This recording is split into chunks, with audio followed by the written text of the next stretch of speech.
the questions that just came in said, Yeah. would you be eligible to study abroad if you haven't taken a full year's worth of Japanese, but instead tested out of a year's worth of Japanese? Okay. That I I wouldn't. No, go ahead. Oh, I was gonna Maybe say, Matsubara Sensei can answer that. yeah, I was gonna say she might have a better gauge on that, but Yeah. I believe, Um, yeah, but go, take it away. yeah.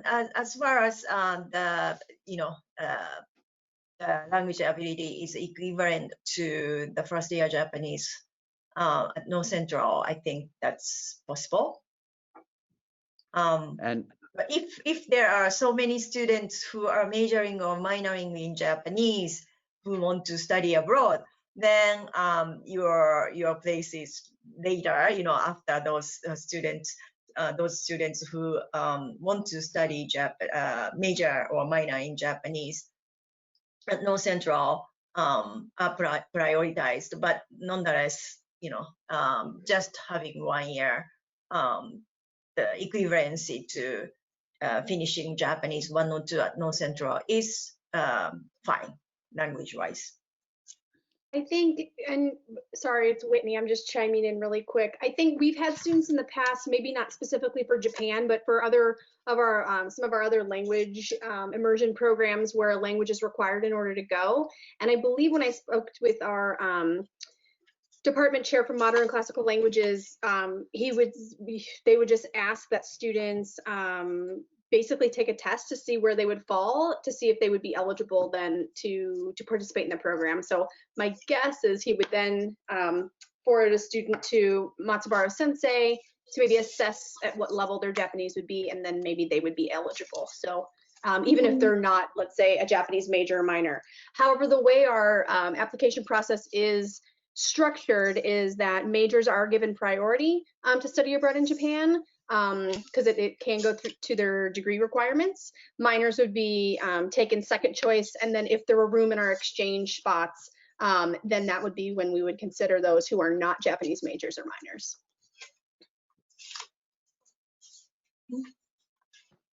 Sounds good. Thank you. if I can just add, we do have courses that we do have some students who come here. I mean, of course, I recommend that you have a year's worth of Japanese, but we do have students who come here as complete beginners. And so we do have courses for complete beginners. Usually the students who are coming here as complete beginners are postgraduate students who are going to be here for a number of years. Perfect. Okay. It doesn't look like there's any more questions rolling in, but I actually have a few questions. So I'm wondering, how is the academic system in Japan, and specifically at Iwate, how is that different from kind of what it looks like in the United States? Okay. Well, I'll speak about that a little bit, and then I'll ask Tomoyuki, who studied abroad at NCC, to kind of compare the two. I think that my experience being, I'm an American, but I live in Japan now, and my experience being a student in the United States was that I took, 5 courses or so a semester, and the courses went like very in depth. One of the differences in Japan is that you take, like 10 courses a semester or many more courses.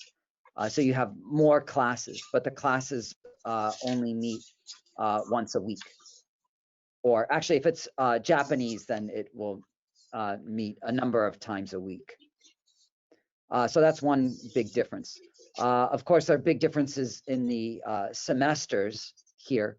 Our first semester is April to August, and then second semester is October to February. And then over, like, for example, summer vacation, students can remain in the dorms, they stay on campus. And that's one big difference. I know that at NCC, students are expected to leave over the summer.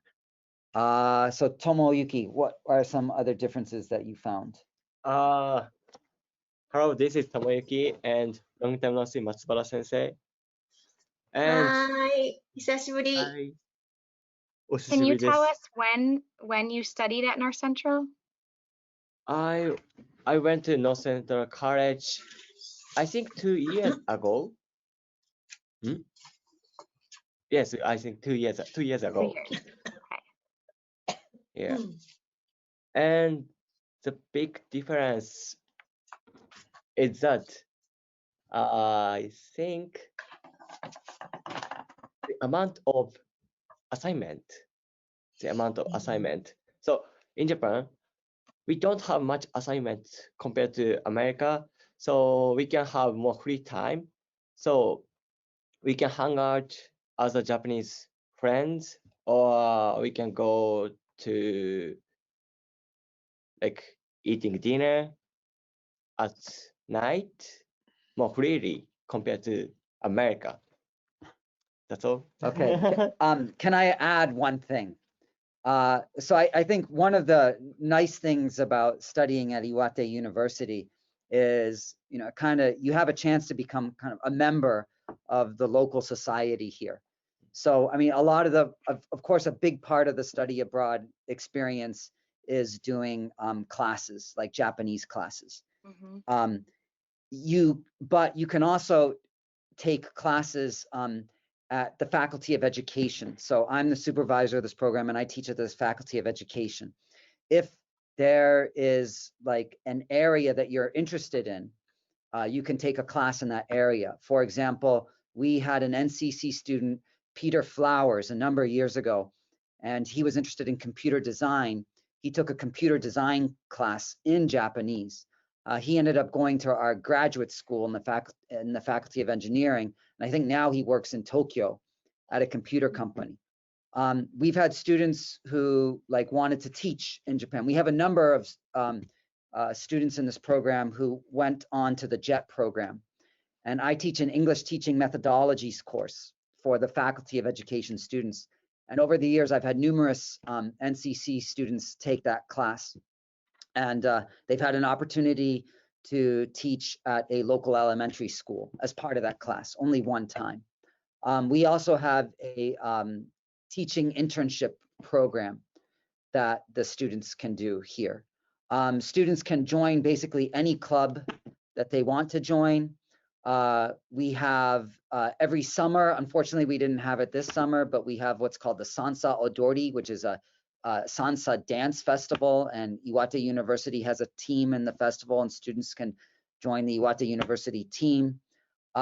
So yeah, a big part of this program is not just classes, but it's like being involved in events in Iwate, being involved in university clubs, and you know, making friends, Japanese friends and other international students.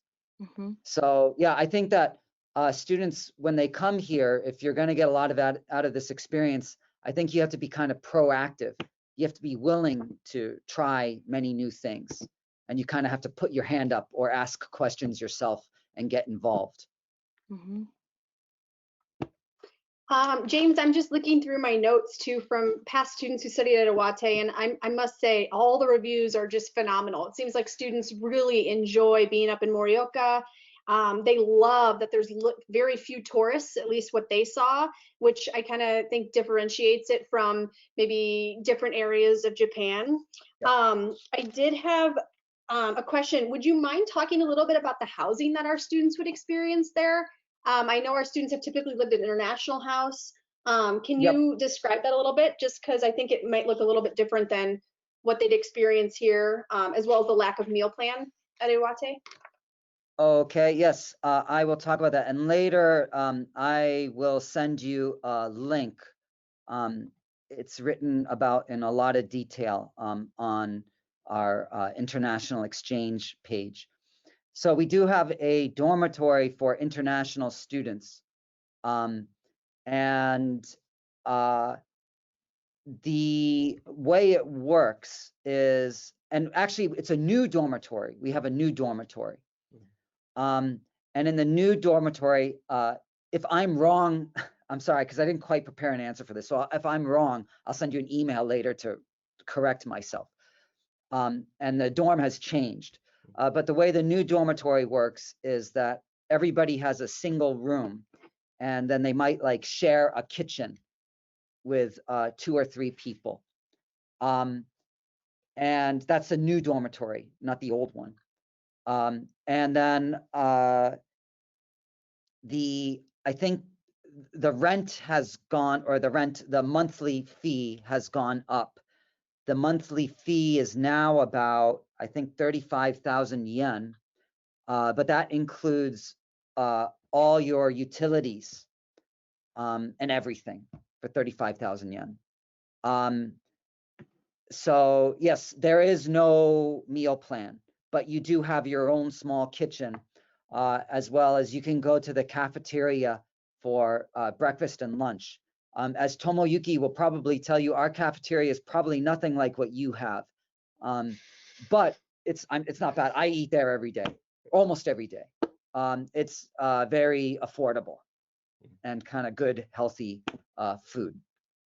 So yeah, students will do their own cooking, or they'll go to the cafeteria, or there are a lot of like local, like, affordable restaurants for university students that have really big portions and that are pretty cheap.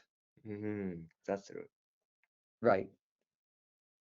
I don't know if that answered your question or not. No, I think that's great. I know our students have always, they go from living in our residence halls at North Central and having our what's it called, our cafeteria, and it's kind of a bit of a breath of fresh air to finally be able to kind of control and cook their own meals and have that independence, and and share meals with other people. It ends up becoming kind of a community thing. So I always really appreciated that our students had that review. So something different that we're not used to. I was Right. hoping too, you might be able to talk a little bit about any examples of previous internships that perhaps North Central students had, because I know that that's a really intriguing and really cool bonus piece about this program in particular. So I didn't know if you had any insight or examples Okay. on what those placements could look like. Okay. So yeah, I mean, a lot of times it depends. Of course, it depends on what the students are interested in. So we can, sorry, my phone is ringing and I don't know how to turn off the ringer, so I'll just ignore it. Let's wait for the phone to stop ringing, and then I'll talk about the internship program in more detail. Okay, it stopped ringing. So students can, there's my answering machine. Okay. Anyway, students can choose high school, junior high school, elementary school, or kindergarten.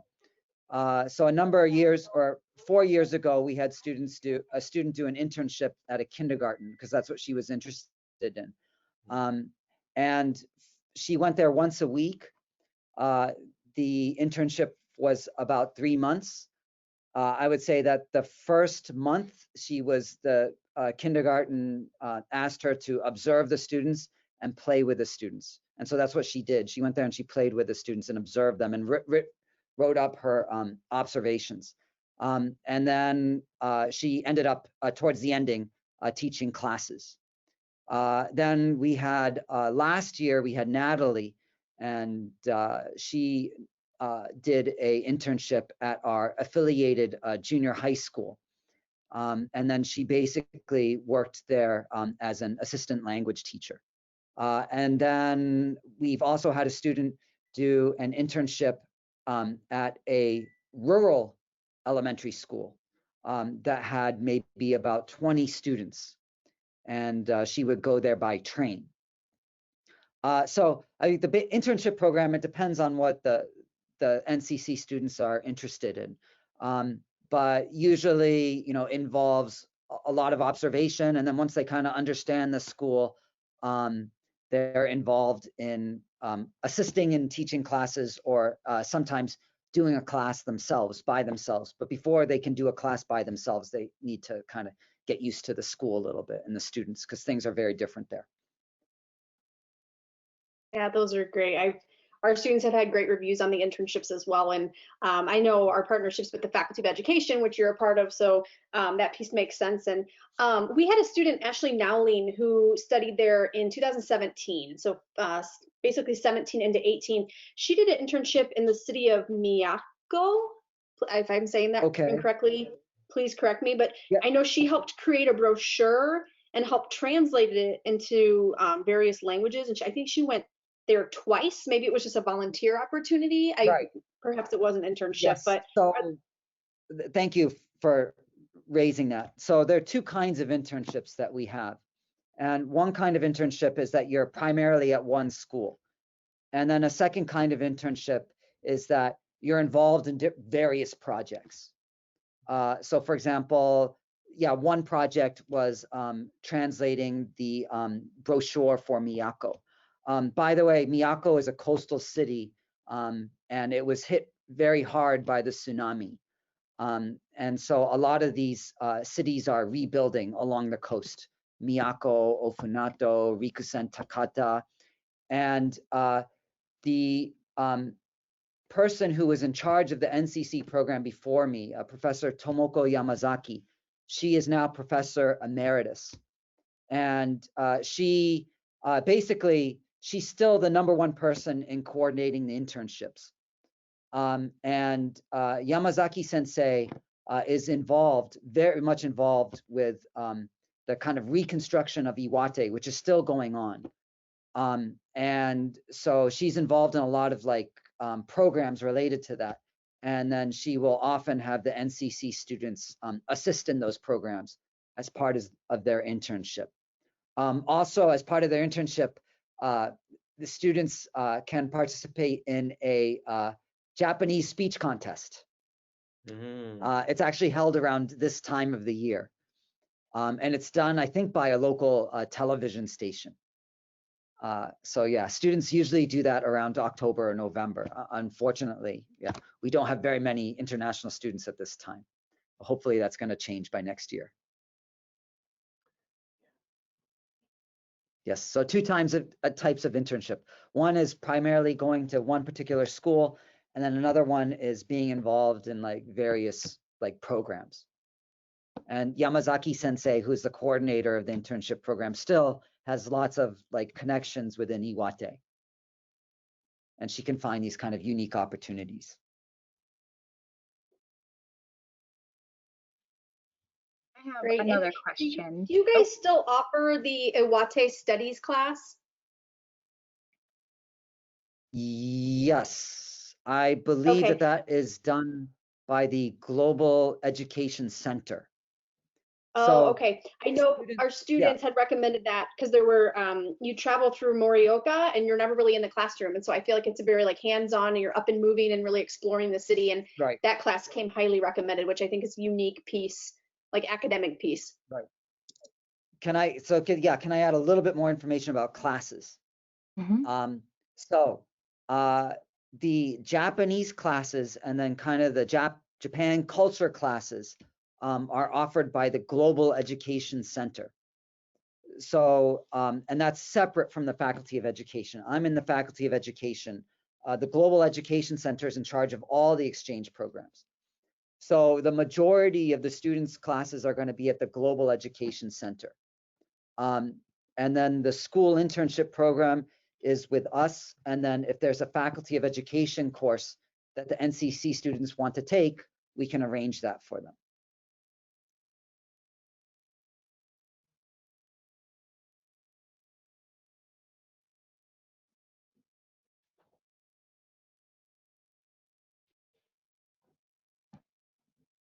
Okay. I have another question. Uh-huh. So it doesn't look like any of the other attendees asked any other questions, but I am wondering if I am a study abroad student from North Central studying abroad in Morioka, Japan, where do I have to go? What do I have to see in terms of kind of sightseeing or the city itself? What can't I miss when I am abroad? Oh, okay. All right. Good luck, James. That's a big question. Yes. Well, okay. Yes, we do have a lot of, we not a lot. I mean, we are a rural prefecture, okay? Morioka is a city of about 300,000 people. one of the nice things about living in Morioka is you have a bicycle, and basically you can get around the whole city in a bicycle and go wherever you want to. In fact, I prefer going around by bicycle over car myself. So one of the nice things about Morioka is, for me, the things that you can do outdoors.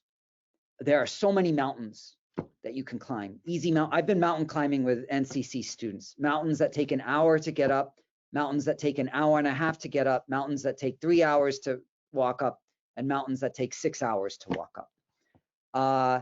There are lots, if you like skiing, there are so many ski resorts that are within an hour by bus or car from here. And the international office offers a ski trip for students in January. We do have a World Heritage Site called Hiraizumi. And it is kind of like, how do I explain Hiraizumi? Well, Temple? yeah, it's like an ancient, it's like the Kyoto of Iwate. Unfortunately, most of it are ruins.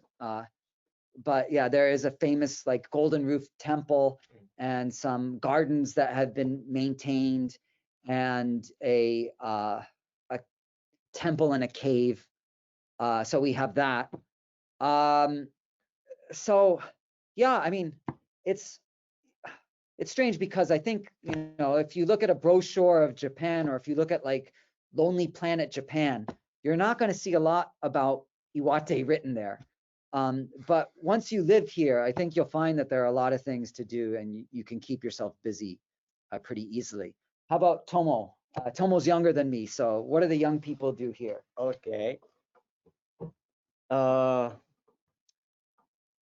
me, the food is really good in Iwate compared to other prefectures.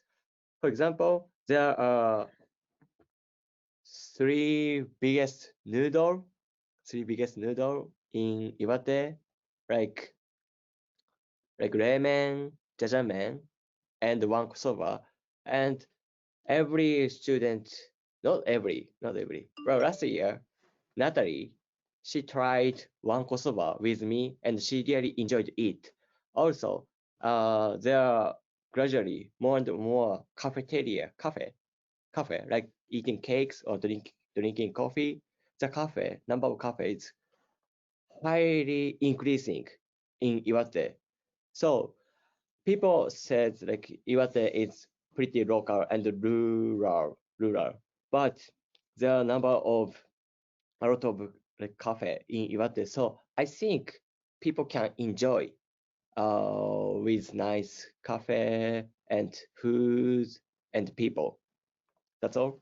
Thank you. Can I add one thing? Let me explain a little bit about what wanko soba is. So soba are like buckwheat noodles, okay? And if you eat wanko soba, it's not eating, it's like a sport, okay? Basically, when you're served a small bowl of noodles, okay? And then the waiter will tell you, eat, and you wolf down the noodles, and they give you another bowl, and you wolf it down, they give you another bowl, and you have to challenge yourself to see how many bowls of noodles you can eat. Okay, so I think my record is only 70, but university students can easily do over 100. Yeah. Okay. Wow. But the key to it is you're not supposed to enjoy the taste of noodles. You're basically just swallowing noodles. What I did is, you know, I put, you know, wasabi, and like I try to enjoy the taste. If you enjoy the taste, then you can't eat it as much, right? So it's more like a sport, but it, you know, it's something that you need to try if you're in Iwate. Yeah, so we're famous for our noodles, and then we have jajamen, and yeah, we have a really good jajamen restaurant close to here. And usually when NCC students first come, I take them to the jajamen restaurant. And jajamen is they're udon noodles, so they're kind of thick, chewy noodles that you have. They serve with kind of like a meat miso sauce.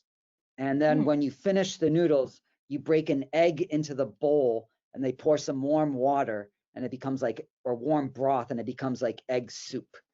And then you eat that. So that's, and then ramen is kind of like cold, chewy ramen, which is very, very good. That they put watermelon in a lot. And that's usually eaten. I like to eat ramen in the summer, but you can eat that year round, and it's pretty spicy. Right.